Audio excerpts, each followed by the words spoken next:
This is Rosita Arvigo, and this is my first recording of a herbal 5 minutes, and I would like to begin with roses. This is a nice, large red rose. This is a smaller pinkish red rose. So everything that I say about these roses only applies to those that are bright pink or red. Now, a rose is much, much more than a pretty face. I've had so many good experiences with roses, and this is one of our most reliable garden herbals. I use it a lot for infant diarrhea. And for that, what I would do would use one large rose like this, or 6 small ones of that size. And we also need 6 inches, that much of the stem and the leaves.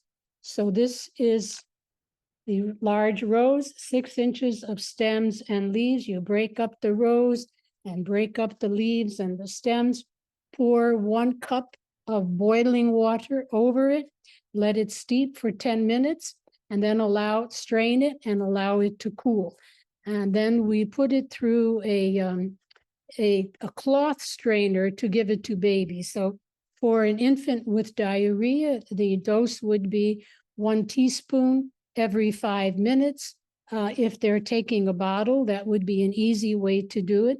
If they're not taking a bottle, the spoon, of course, should be sterilized before it goes into the baby's mouth because it may cause thrush. For young gals with excessive menstruation, this is not particularly for the cramping, but for the actual flow. The roses are astringent. They contain tannic acid and gallotannic acid, and together they do they have a good effect of slowing down the menstrual flow, slowing down the effects of diarrhea, and also healing the skin. So for excessive menstruation and excessive postpartum bleeding, we would need 9 red roses of this size and 9 6-inch stems.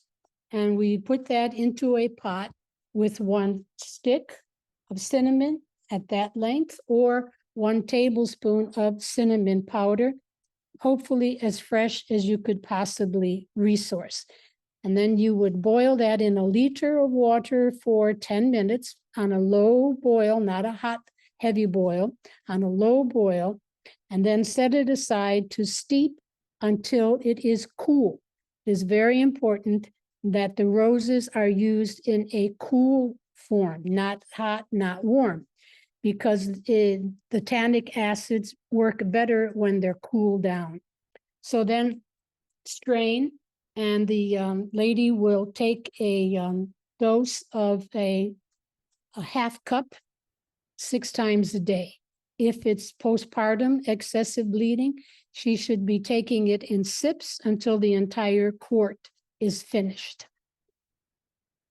For sores, skin infections, for sunburn, baby rash, baby heat rash, and diaper rash, it would be the very same formula with 9 of these large roses, 9 of these stems, or if you only have these baby roses, it would be that you fill a liter bottle with the red rose and this much, again, 6 inches of stem and leaves. And you boil in 2 liters of water for about 10 minutes. Let it steep until it's cool. Strain it and then wash the area. If it's an infant, put the baby into a baby bath. Let them sit and play to let the tannins soak into the diaper area. Or wash over, pour over with a cup or a glass over the area where there is heat rash. For sunburn, the same with a cup. Strain always, because you don't want little bits of roses or a little bit of leaves stuck into any rashes or burns. So strain it well, and then just with the cup, pour slowly over the burn or the rash and allow it to air dry. So thank you. That was our first 5-minute herbal. Thank you for joining.